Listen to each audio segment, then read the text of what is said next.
हिंदुस्तान की तरफ अब आग उठाई तो समझ लेना चीन की शामत आई। पैंगोंग झील में उतरी जब भारतीय सेना तो नजारा देखकर चीन की चीख निकल गई। हिंदुस्तान का देखकर दम ड्रैगन हो गया बेदम।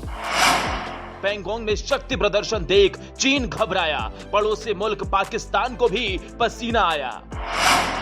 हिंदुस्तान के इतिहास में इस बार आजादी के जश्न पर जो हुआ, शायद वो नजारा आज से पहले किसी ने न देखा हो। लाल किले पर 21 तोपों की सलामी और उसके बाद पैंगोंग झील में हिंदुस्तान की सेना का शक्ति प्रदर्शन देखकर दुश्मन थर-थर कांपने लगा। पैंगोंग झील में हिंदुस्तान की सेना ने ऐसा क्या किया, उसको सुनने से पहले ये जान लीजिए 2014 के बाद मोदी सरकार में सेना कैसे मजबूत हुई। पैंगोंग झील और लाल किले से जो तस्वीर सामने आई, ये तस्वीरें आज तक इतिहास में ना हमने देखी और ना आपने। 2014 में जब मोदी ने हिंदुस्तान की सत्ता संभाली, उसके बाद सेना की मजबूती पर सबसे ज्यादा जोर दिया। 2014 के बाद से सेना को आधुनिक हथियार तो मिले ही, साथ साथ सेना की हर छोटी बड़ी चीज पर जोर दिया गया। अगर कुछ लोग कहते हैं कि मोदी ने क्या किया है, तो ये रिपोर्ट उन लोगों को लास्ट तक देखनी चाहिए, तब वो समझ पाएंगे मोदी ने किया क्या है।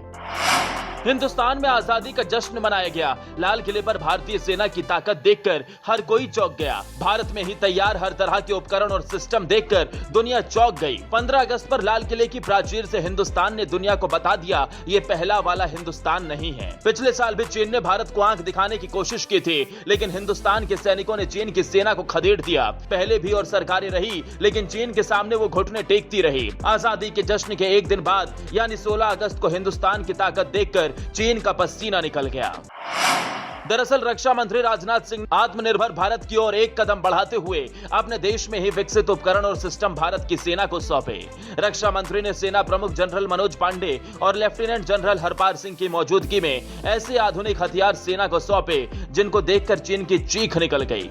सेना को दिए गए स्वदेशी रूप से निर्मित हथियारों में पैंगोंग झील में संचालन के लिए लैंडिंग क्राफ्ट अटैक, पैदल सेना के लड़ाकू वाहन और कई अन्य आधुनिक हथियार शामिल थे।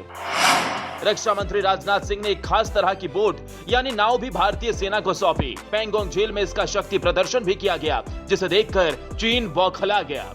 इन बोट की खासियत क्या है, ये भी सुन लीजिए।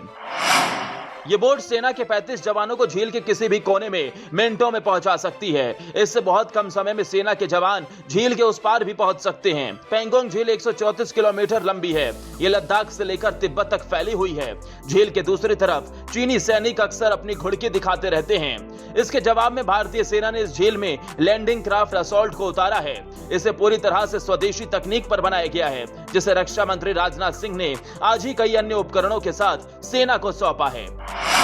पाकिस्तान हो या चीन, मोदी सरकार में भारत की ताकत देखकर हर कोई परेशान है। बड़े से बड़े देश आज हिंदुस्तान के आगे झुकने को तैयार हैं। इतना ही नहीं, अक्टूबर के महीने में भारत और अमेरिका के सैनिक चीनी सीमा के पास एक युद्धाभ्यास करने जा रहे हैं। यह पहला मौका होगा जब चीनी सीमा के इतने करीब यह युद्धाभ्यास होगा।